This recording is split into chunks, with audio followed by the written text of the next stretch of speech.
close till I get up. Time is barely on our side. I don't wanna waste what's left. The storms we chase are leading us, and love is. अस्सलाम वालेकुम friends, welcome back to global romantics with Shahid. I hope के आप बेहतरीन होंगे। तो आज जो है वो हम डे ट्रिप पे ओटावा की तरफ जा रहे हैं। आपको ओटावा जो कि कनाडा का कैपिटल है, जी हाँ ओटावा है कनाडा का कैपिटल। अक्सर लोग, मैं भी शायद पहले समझता था कि टोरंटो जो है वो कनाडा का कैपिटल होगा, लेकिन नहीं, ओटावा है कनाडा का कैपिटल। तो आज हम ओटावा जाते हैं और आपको सैर करवाते हैं ओटावा की। तो ये हाईवे है, हम अभी हाईवे से उतरे हैं। अभी जो है वो यहाँ पे हम कॉफ़ी शॉपी टिम हॉर्टन से पकड़ रहे हैं। तो आपको ओटावा में मेन ज़रा डाउनटाउन का एरिया दिखाएंगे और वहाँ पे रीडू कैनाल है जो कि वहाँ की बड़ी मशहूर और ज़बरदस्त छोटी सी कैनाल है या रिवर टाइप है, तो वो आपको दिखाएंगे और बाकी आपको जगह की सैर कराएंगे। तो और ये देखें, ये अभी हम यहाँ पे क़याम ताम या सर्विस एरिया टाइप वहाँ पे रुके हैं। तो ये देखें, यहाँ पे गैस स्टेशन है, पेट्रोल वगैरह आपने डलवाना है। बाकी ये कि टिम हॉर्टन है इधर, और वहाँ पे बर्गर वगैरह रेस्टोरेंट है A&W के नाम से। तो अगर किसी में खाना पीना हो तो देखें, खूबसूरत इसी तरह के यहाँ पे जगह जगह पे क़याम ताम होते हैं जहाँ पे आप सुकून से रुकें, रेस्ट करें। और आज जो है वो मौसम अच्छा है, मुनासिब है, लेकिन थोड़ी हल्की हल्की बूंदाबांदी हो रही है। तो आई होप कि बारिश बढ़े ना, क्योंकि ज़ाहिर है बारिश जब बढ़ती है तो फिर थोड़ा सा मुश्किल हो जाता है काम। तो चलें, let's go and let's explore Ottawa.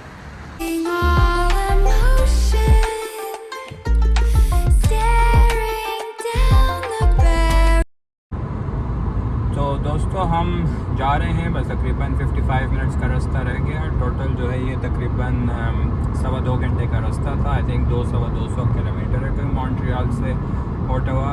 तो ये देखें, अब आपको दिखाएं, धूप निकल आई है ज़बरदस्त किस्म की। तो शुक्र है बारिश ख़त्म हो गई है, तो हमारा ट्रिप ख़राब नहीं होगा, क्योंकि ज़ाहिर है जब ज़्यादा बारिश होता है तो ज़्यादा पानी आता है तो फिर काम ख़राब हो जाता है। लेकिन चक्कर ये है कि अभी ये देखें, मैंने कहा आपको दिखाऊं कितना ज़बरदस्त यहाँ पे ग्रीनरी भी है, फील्ड्स भी हैं, राइट साइड पे एग्रीकल्चरल फील्ड्स भी हैं। तो यहाँ पे फार्मिंग वगैरह भी मुख्तलिफ साइट्स पे होती है, और ख़ासकर फार्म्स जो यहाँ पे लगते हैं या बनते हैं तो वो उसमें स्ट्रॉबेरीज़, डिफरेंट तरह की और बेरीज़ और एप्पल्स और ग्रेप्स और उस तरह की चीज़ें जो है वो यहाँ पे ये लोग लगाते हैं। और ख़ासकर फिर जहाँ पे ग्रेप्स लगते हैं तो उसके साथ फिर जगह जगह पे जो है वो वाइनरीज़ भी लगाते हैं। तो मतलब उधर फिर वाइन शाइन उस तरह की चीज़ें बनाते हैं, और जो कि फिर मार्केट्स में सेल होती हैं। तो मैंने कहा ये साथ आपको थोड़ी सी इन्फॉर्मेशन है। बाकी ये देखें, कनाडा जो है वो अभी सिटी से हम थोड़ा सा ही बाहर आए, मतलब 1-1.5 घंटा, लेकिन बस यहाँ पे आबादी वगैरह बिल्कुल ना होने के बराबर ही है, क्योंकि रकबे के लिहाज से ये दुनिया का आई थिंक 2nd नंबर पे सबसे बड़ा मुल्क है। लेकिन पॉपुलेशन पूरे कनाडा में सिर्फ जो है वो तकरीबन 4 करोड़ के करीब है। तो और जिसमें से भी ज़्यादातर आबादी जो है वो या तो टोरंटो, मॉन्ट्रियल, वैंकूवर, कैलगरी, इस तरह के बड़े बड़े सिटीज़ में है। बाकी जो है वो छोटे छोटे सिटीज़ है, जैसे इवन ओटावा भी, ओटावा कैपिटल है और काफ़ी 4th लार्जेस्ट सिटी है कनाडा का। लेकिन ओटावा की टोटल आबादी जो है वो 1 मिलियन है, यानी कि सिर्फ 10 लाख। तो 10 लाख आबादी, तो दोस्तों आप खुद ही पाकिस्तान में कंपैरिजन कर लें, जो कि मेरा सिटी है एबटाबाद, जो कि बहुत ही एक छोटा सा सिटी है, तो उसकी भी शायद आबादी 10 लाख से आई थिंक बढ़ गई हुई है।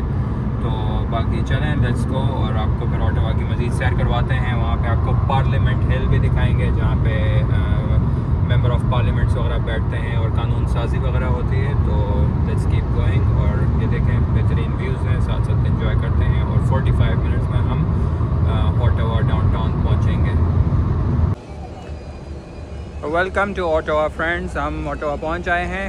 तो बस ये अब डाउनटाउन मैंने पार्किंग की है, तो अब इस साइड पे जाते हैं। ये देखें, यहाँ पे बेहतरीन बिल्डिंग्स और पार्लियामेंट हिल की तरफ जाते हैं, आपको पार्लियामेंट वगैरह दिखाते हैं। तो लेट्स गो। ये देखें, वर्ल्ड वॉर 1 का मेमोरियल है यहाँ पे। तो ये यहाँ पे देखें म्यूज़िकल कोई वो शो टाइप चल रहा है, ये देखें।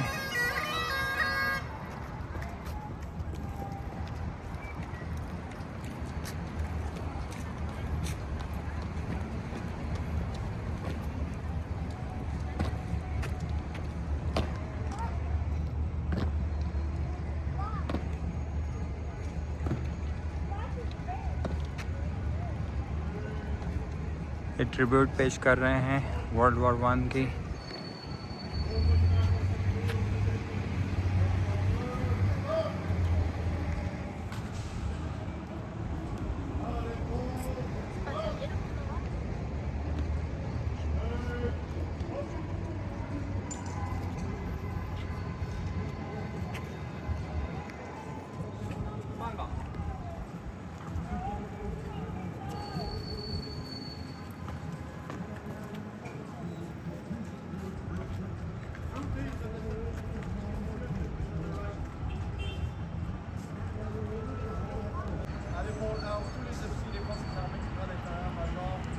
के जैसे कि मैं आपको बता रहा था यहाँ पे ट्रिब्यूट पेश कर रहे हैं, तो वो आगे कुछ बोल रहे हैं और यहाँ पे लिखा देखें respect and silence for dedication and contributions of world war 1 and 2 also देखें 1914 to 1918, 1939 to 1945।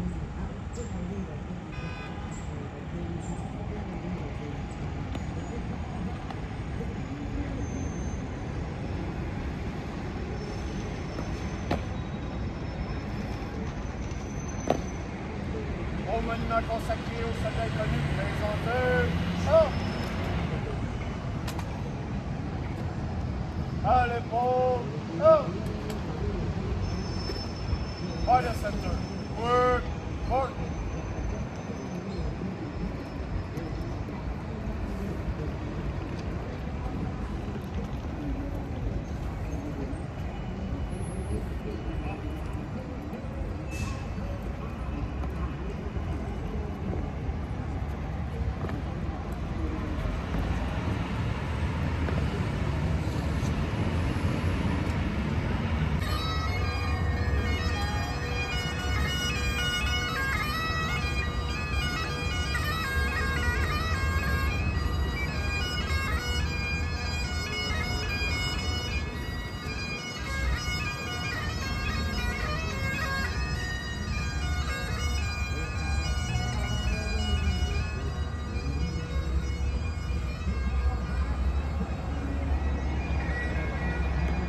तो जैसा कि मैं आपको बता रहा था, ये वर्ल्ड वॉर का मेमोरियल है 1914 to 18, वर्ल्ड वॉर 1 और 1939 to 1945, तो वर्ल्ड वॉर 2 3 और आई थिंक वो साइड पे 1899 to 1902 भी लिखा हुआ है, तो उसमें भी आई थिंक कोई लोकल वॉर यहाँ पे हुई थी, तो ये सबका मेमोरियल है।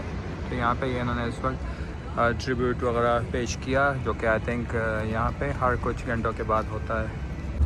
तो आई होप दोस्तों आपने एंजॉय किया होगा। तो आए अब आपको पार्लियामेंट हिल की सैर करवाते हैं और उस साइड पे मज़ीद जाते हैं, एक्सप्लोर करते हैं डाउनटाउन एरिया। Let's go. तो कैसा लग रहा है आपको सो फार ऑटोवा? अभी तो हमने स्टार्ट किया है ट्रिप। तो ये देखें ज़बरदस्त स्ट्रीट उन्होंने डेकोरेट की हुई है और सिर्फ पेडेस्ट्रियन ऑनली इसको बनाया हुआ है। तो यहाँ पे ग्रीनरी वगैरह भी बड़ी ज़बरदस्त है। ये I think still post office की बिल्डिंग चल रही है। तो लेट्स कीप एक्सप्लोरिंग। और ये देखें यहाँ पे ये स्टैचू टाइप बनाए हुए हैं, ये देखें आर्ट्स वर्क। तो यहाँ पे ज़बरदस्त जिस बिल्डिंग में हमने पार्किंग की है वहाँ पे नेशनल आर्ट्स म्यूज़ियम भी है, लेकिन आई थिंक उसका बस अब क्लोजिंग टाइम भी हो गया है, तो इतना हमारे पास टाइम भी नहीं है। हमने मेन ज़रा लैंडमार्क्स आपको दिखाने हैं इस दफ़ा। तो नेक्स्ट टाइम किसी दफ़ा फिर चक्कर लगाएंगे तो फिर यहाँ पे जो नेशनल आर्ट्स म्यूज़ियम है वो भी आपको अंदर से थोड़ा सा दिखाएंगे, और एक वॉर म्यूज़ियम है, वहाँ पे भी बहुत ज़बरदस्त चीज़ें पड़ी हुई है, तो फिर वो आपको नेक्स्ट टाइम में एक्सप्लोर करवाएंगे। लेकिन अभी ये है कि अभी हम ज़रा डाउनटाउन वगैरह एक्सप्लोर करते हैं, और जो मेन यहाँ के मोनूमेंट्स हैं और चीज़ें हैं जैसे पार्लियामेंट वगैरह, तो वो ज़रा आपको थोड़ा करीब करीब से सामने से व्यूज़ करवाते हैं। तो लेट्स कीप गोइंग। ये देखें, ये मैंने कहा थोड़ी सी यहाँ पे सोवेनिर्स की शॉप है, आपको थोड़ा सा अंदर जाके व्यू करवाते हैं।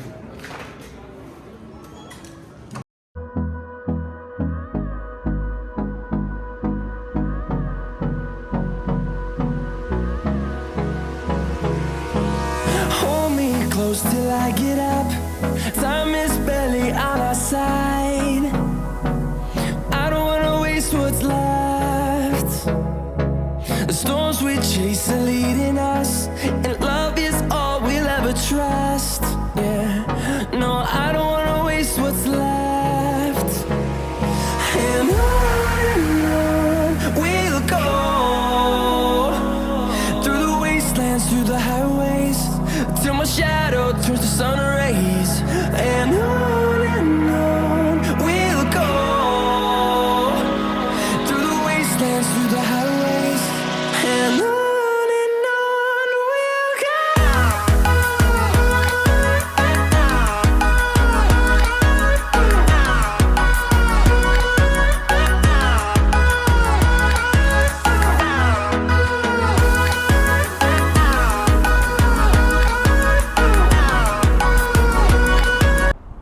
तो अगर मैं इसके बारे में आपको बताऊं, कन्फेडरेशन तो बेसिकली पहले तो 16-17 सेंचुरी में जो है वो यहाँ पे लड़ाइयाँ चलती रहती थी फ्रेंच और अंग्रेज़ों के बीच में। फ्रेंच जो है वो मॉन्ट्रियल बेस्ड मोस्टली होते थे, जो कॉलोनियल्स होते थे, जो ब्रिटिश होते थे वो यॉर्क या जो कि अब करंटली टोरंटो रीजन है वहाँ पे बेस्ड होते थे। तो और ये नेटिव्स के साथ, लोकल्स के साथ भी इनकी लड़ाइयाँ चलती रहती थी। तो बेसिकली हुआ ये कि Aahista Aahista piece making process चलता रहा यहाँ के लोकल्स के साथ भी और आपस में भी, और इवेंचुअली करते कराते 1867 में फिर कॉन्फेडरेशन बनी, कॉन्फेडरेशन ऑफ कनाडा। और उसके नतीजे में जो है वो कनाडा की, आप कह लें कि जो आज की जो कनाडा की सॉवरेन कंट्री है, तो वो उसमें जो है वो इस्टेब्लिश हो गई। तो बेसिकली ये उसकी मेमोरी में ये बनाया हुआ है। और उस वक्त तक भी ये कम्प्लीटली इंडिपेंडेंट नहीं थी। आई थिंक 1970s में या मे बी अर्ली 80s में जो है वो एक्ट पास हुआ, जिसके बाद कनाडा को कंप्लीट इंडिपेंडेंस मिल गई क्राउन से। तो बाइक का काफ़ी शोर था, तो हाँ उस वक्त फिर उसके बाद कंप्लीट इंडिपेंडेंस मिल गई यहाँ पे। लेकिन उससे पहले जो है ये कॉमनवेल्थ कंट्री और ब्रिटिश एम्पायर के मोस्टली अंडर कंसिडर होता था। तो अब हम वॉक करते करते आहिस्ता आहिस्ता जो है वो खरामा पार्लियामेंट हिल की तरफ आ रहे हैं। वो कॉन्फेडरेशन बिल्डिंग उधर पीछे रह गई और अब हम जो है वो पार्लियामेंट हिल की तरफ आ रहे हैं। तो पार्लियामेंट हिल जैसा कि यूएस में कैपिटल हिल होता है, तो इसी तरह यहाँ पे भी पार्लियामेंट का जो एरिया है, पार्लियामेंट स्क्वायर या इसको तो पार्लियामेंट हिल बोलते हैं। तो चलें इसको भी एक्सप्लोर करते हैं। बाहर से ही देखेंगे, अंदर से तो टूर बुक कराना पड़ता है बाकायदा, तो वो हमने आज नहीं किया हुआ। लेकिन बाहर से, जैसे मैं आपको बता रहा था कि ये गॉथिक और विक्टोरियन आर्किटेक्चर का यूनिक कम्बिनेशन है। तो यहाँ पे ओटावा में मोस्टली आर्किटेक्चर, ख़ासकर सरकारी बिल्डिंग्स का, वो आपको इसी तरह से नज़र आता है। तो ये देखें कितना ज़बरदस्त, वो कोई स्टैचू भी लगा हुआ है बॉर्डन साहब का।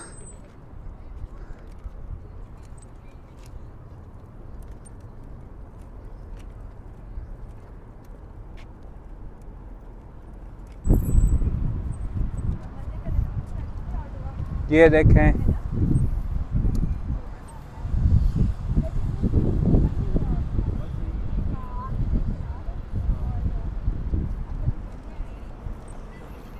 पुलिस भी साथ साथ पेट्रोलिंग।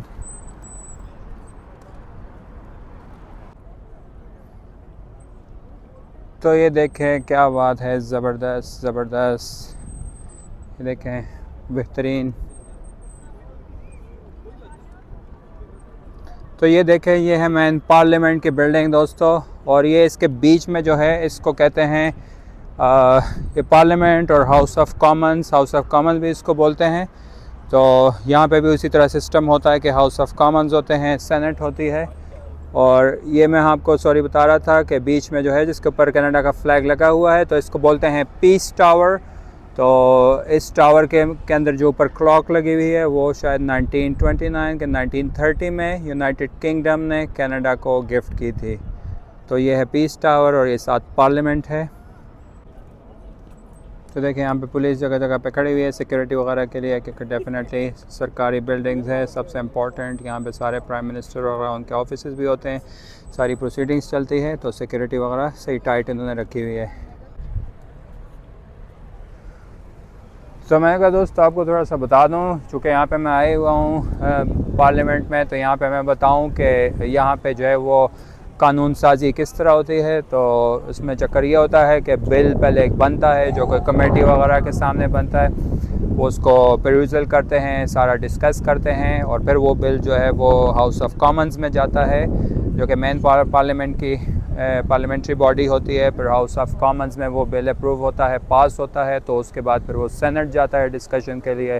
फिर सेनेट में पास होता है, और सेनेट में पास हो जाए तो दैट मीन्स कि टेक्निकली वो बिल तकरीबन कम्प्लीटली पास और एप्लीकेबल हो जाता है। उसके बाद रॉयल एसेंट उसको मिलना होता है जो कि गवर्नर जनरल की तरफ से, क्योंकि गवर्नर जनरल की तरफ से बिल्कुल उसको एसेंट मिलना होता है, जो और गवर्नर जनरल यहाँ पे जो है वो क्राउन का रिप्रेजेंटेटिव होता है, लेकिन वो चीज़ बस एक बराए नाम से ही होती है। और क्योंकि कनाडा जो है वो अब आपको शायद पता होगा कि ये जो है वो डेमोक्रेटिक मोनार्की है, तो ये टोटली इंडिपेंडेंट और सॉवरेन है, बस सिर्फ वो बराए नाम ही वो क्राउन के अंडर आती है, वरना अदरवाइज़ टोटली इंडिपेंडेंट और सॉवरेन है। तो फिर वो रॉयल असेंट मिलने के बाद बिल जो है वो फुली एप्लीकेबल हो जाता है वो इन ऑर्डर हो जाता है विद इमीडिएट इफ़ेक्ट। तो फ्लेम जो मैं यहाँ पे आपको पहले दिखा रहा था, तो यहाँ पे इसकी हिस्ट्री लिखी हुई थी थोड़ी साइड पे करके, तो मैंने देखी है। तो उसमें चक्कर ये है कि ये 1966 में जो है वो पियर्सन, जिसका नाम था प्राइम मिनिस्टर का, तो उसने ये कॉन्फेडरेशन की याद में 100 ईयर्स कमेमोरेट करने के लिए 1966 में ये फ्लेम यहाँ पे फर्स्ट टाइम लगाया था। तो सिंस देन ये फ्लेम यहाँ पे जो है वो चल रहा है। और बाकी ये जो शील्ड्स यहाँ पे लगे हुए हैं इस पे साइड्स पे, और यहाँ पे जो फ्लावर्स वगैरह लगे हुए हैं, तो ये मुख्तलिफ डेट्स को सिम्बलाइज़ करते हैं, इंडिकेट करते हैं, जो कि मुख्तलिफ प्रोविंसेस ने कॉन्फेडरेशन ज्वाइन किया। तो और 1917 में I think prime minister Justin Trudeau, जो कि अभी रिटायर हुए हैं, तो उन्होंने इस फ्लेम को दोबारा जो है वो रीडेडिकेट किया टूवर्ड्स 150 ईयर्स ऑफ कॉन्फेडरेशन, क्योंकि कॉन्फेडरेशन के अब 150 ईयर्स पूरे हो गए।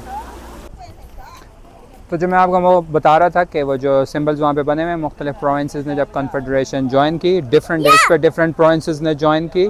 तो कनाडा के टोटल जो है वो 10 प्रोविंसेस हैं, जिसमें ओंटारियो, क्वेबेक, नोवा स्कोशिया और सस्केचुआन, मैनिटोबा, अल्बर्टा, इस तरह के 10 प्रोविंसेस है। बल्कि वेस्ट साइड पर ब्रिटिश कोलंबिया, जहाँ पे वैंकूवर वगैरह है, और बाकी 10 प्रोविंसेस के अलावा जो है वो 3 टेरिटरीज़ हैं इसके, जिसमें से एक नूनावर्ट और यूकॉन और एक और नॉर्थ वेस्ट टेरिटरीज़ वगैरह। लेकिन जो 3 टेरिटरीज़ हैं उनका स्टेटस थोड़ा सा डिफरेंट है, और वहाँ पे पॉपुलेशन बहुत ही मिनिमल है, क्योंकि वहाँ पे बहुत सेवर टेम्परेचर होता है, -50 -60 तक भी जाता है। तो वहाँ पे नॉर्मली जो एबोरिजिनल टाइप और या इंडिजिनस लोग जो होते हैं मोस्टली वो रहते हैं, और बाकी प्रोविंसेस में भी यहाँ पे सारे जो वो इंडिजिनस लोग भी और मतलब बाकी इमिग्रेंट सारे मिक्स रहते हैं। तो बस ये यहाँ पे 10 प्रोविंसेस और 3 टेरिटरीज़ हैं। तो ये यहाँ पे टोटल जो है वो कंट्री का इस तरह से एक स्ट्रक्चर है। और हर प्रोविंस का इधर एक प्रीमियर होता है, जैसे कि हमारे यहाँ चीफ़ मिनिस्टर या वज़ीर आला वगैरह होता है। ओवरऑल लेवल पे यहाँ पे प्राइम मिनिस्टर होता है।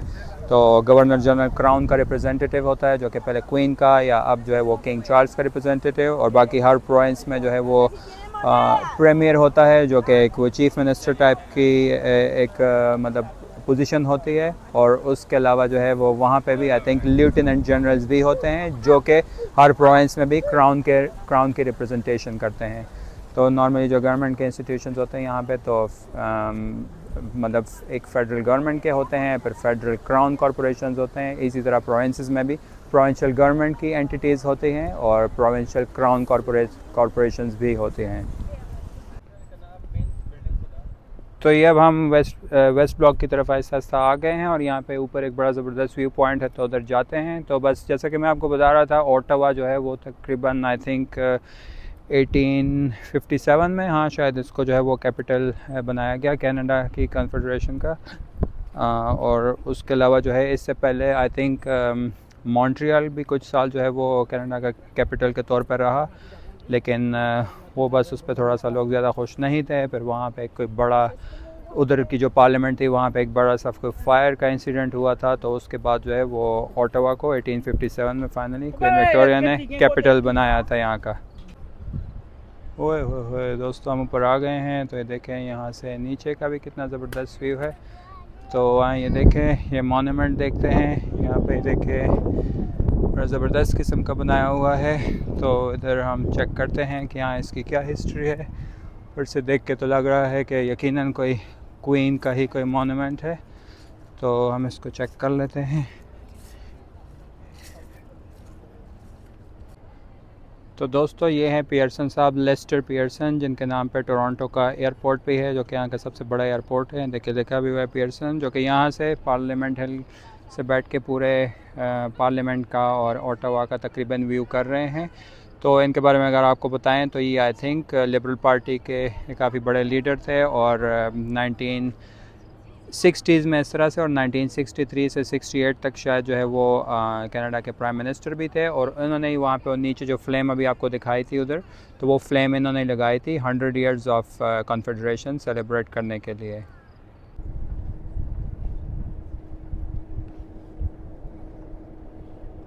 तो सामने अगर एक इंटरेस्टिंग चीज़ आपको दोस्तों बताएं तो ये देखें, यहाँ की है एम्फीबियन बस। तो ये पहले ज़मीन के ऊपर भी रोड के ऊपर चलती है और फिर पानी में जो है वो आ जाती है, तो पानी में जो है वो बोट की तरह चलती है। तो ये है एम्फीबियन बस, जिसका तकरीबन $60 पर अडल्ट टिकट होता है। तो ये है बस, लेकिन ये पानी में भी बोट की तरह चलती है, तो इसको बोलते हैं एम्फीबियन बस। तो देखें क्या ज़बरदस्त चीज़ है, किसी टाइम आपको ये भी एक्सप्लोर करवाएंगे। आज हमारे पास सिर्फ एक ही दिन और चंद घंटे हैं, तो इतना टाइम नहीं है, तो बस इसको आज हम एक्सप्लोर नहीं कर सकते। ओए होए होए, क्या ज़बरदस्त व्यू है यहाँ से। ये देखें पानी का व्यू है, रिड्यू कैनाल नीचे जा रही है, और वो देखें सामने बेहतरीन व्यू है। तो नीचे पानी में बोट्स वगैरह भी चल रही हैं, वो देखें सूरज की ज़बरदस्त रिफ्लेक्शन पड़ रही है। ये देखें, तो ये ज़बरदस्त व्यू पॉइंट इन्होंने बनाया हुआ है यहाँ पे। पूरा जो है वो तकरीबन यहाँ पे आई थिंक पूरा ऑटोवा तो नहीं डेफिनेटली, लेकिन ऑटोवा की एक साइड यहाँ से नज़र आ रही है। देखें सारा सिटिंग एरिया टाइप यहाँ पे बनाया हुआ है, तो यहाँ पे बैठ के आप खाएं पिएँ थोड़ा सा और माहौल एंजॉय करें। तो चलें बैठ के हम भी थोड़ा सा कोई यहाँ पे जूस शूस पीते हैं, कोई सेब शेब खाते हैं और थोड़ा सा रिफ़्रेश होते हैं। तो यहाँ पे कुछ स्टेयर्स भी बनी हुई हैं, देखें नीचे वो रिवर के पास जा रही है। तो चलें थोड़ा सा एक्सप्लोर करते हैं कि नीचे क्या है। वो देखें वो उस साइड पे पार्लियामेंट है, और हम यहाँ से थोड़ा सा नीचे जाते हैं और देखते हैं कि नीचे क्या माहौल है। तो ये देखें ऊपर वाली जगह तकरीबन गायब हो गई, काफ़ी नीचे करके सीढ़ियाँ आ रही हैं, बहुत सारी सीढ़ियाँ हैं। हम नीचे जा रहे हैं, नीचे जाते हुए इतना फील नहीं हो रहा, लेकिन सीढ़ियाँ जो है वो ख़त्म होने का नाम नहीं ले रही। तो लेट्स सी कि नीचे हम कहाँ पहुँचते हैं, पानी के बिल्कुल किनारे पहुँचते हैं या नहीं। ये देखें यहाँ पे फ़िशिंग भी हो रही है, और ये देखें ओह चाची ने तो काफ़ी बड़ी किस्म की मछली पकड़ी है। वाह ग्रेट जॉब।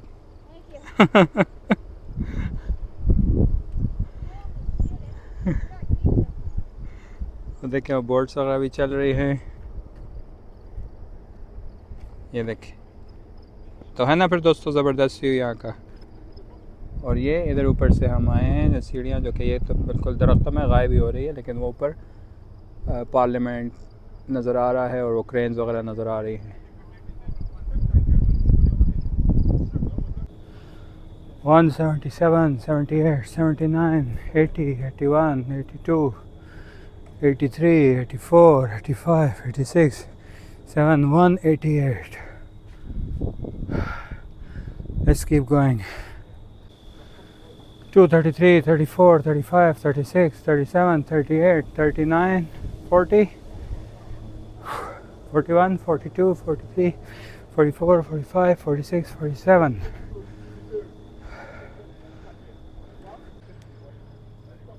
282, 283. तो दोस्तों तकरीबन 285 स्टेयर्स। तो हम आ गए दोबारा पार्लियामेंट हिल के ऊपर। ये तो दोस्तों आई होप कि आपको पार्लियामेंट हिल का, पार्लियामेंट और ओटावा का ओवरऑल ट्रिप मेरे साथ बेहतरीन लग रहा होगा। तो आई होप कि आप एंजॉय कर रहे होंगे। तो अपना एक्सपीरियंस ज़रूर बताइएगा कि आपको कैसा लग रहा है सारा सिलसिला। तो मैंने कहा इसको 2 पार्ट्स में डिवाइड कर दूंगा, क्योंकि फिर बहुत लंबा हो जाता है वीलॉग। फिर ज़ाहिर है इतना टाइम किसी के पास नहीं होता कि बैठ के एक गो में सारा कुछ देखें। तो मैं पार्ट 1 को इधर रैप अप कर देता हूँ, और stay tuned for Ottawa and Ottawa Downtown and Parliament trip part 2. So thank you so much for watching and see you soon again. Cheers.